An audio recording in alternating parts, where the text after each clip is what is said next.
In a recent video that I made talking about the upcoming Sony APS-C professional mirrorless camera, I said it might be priced around $2,000, and someone commented on it and said, I don't think that would be a good idea for Sony to price an A7000 or an APS-C sized A9 at the $2,000 mark. And this got me thinking, is there room for a $2,000 Sony APS-C camera? What's up guys, my name is Mitchell. If you're new to my channel, I make videos about the tech I use creating content on YouTube, along with the occasional Adobe Premiere or Adobe Lightroom CC tutorial.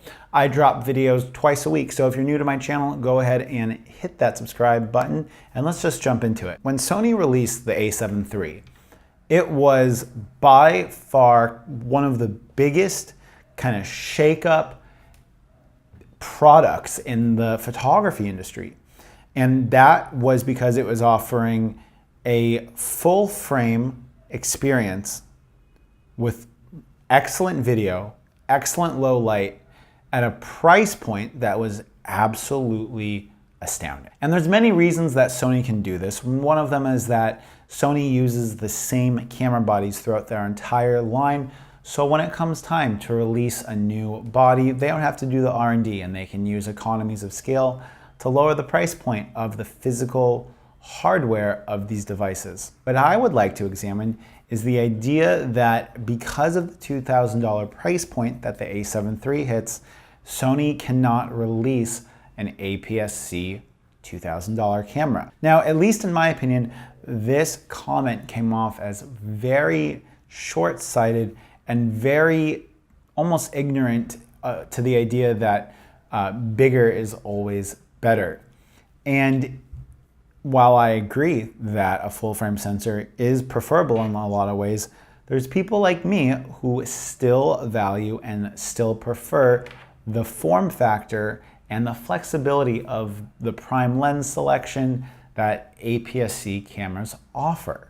And I think that the $2,000 price point is a really interesting price point. If Sony comes out with a camera with tangibly better low light capability than the A6500, on par with the A7 III, they give it the autofocus system from the A7R2 or maybe even the A9. So if they give us a camera with exceptional autofocus, competent low light, fast burst rate, a better EVF, and better build quality, then the only disparaging thing left is that the A7 III has a bigger sensor.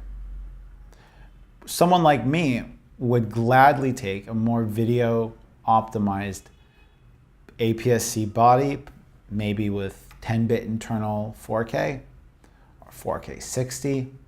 And I think that ultimately the biggest factor in whether or not the A7000 or the Mini A9 is a successful camera is how much do they give you at the $2,000 price point in regards to autofocus, build quality, and video capability. How much do they give you at that $2,000 price point? So I think the biggest overall deciding factor in this APS-C professional mirrorless camera is, are there more capable autofocus systems, video capabilities, and features that are professionally oriented on the Mini A9 than there are on the A7 III. And I think that Sony could bring a camera to market that has tangible features that are superior to the A7 III, while giving us a $2,000 APS-C camera and then giving us a stripped down, more consumer-oriented, maybe $1,500 or $1,600 A6700 or a camera along those lines. And I think that an approach like that would give people like myself who are willing to spend the extra money tangible reasons and tangible benefits to buy the $2,000 camera. I think things like 2 card slots would be a way that Sony could delineate the two bodies.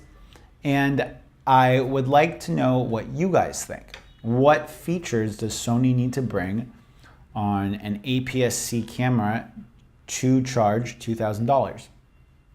Let me know how you feel about this in the comment section down below. And until next time, it's been Mitchell coming to you from Hanoi. Peace.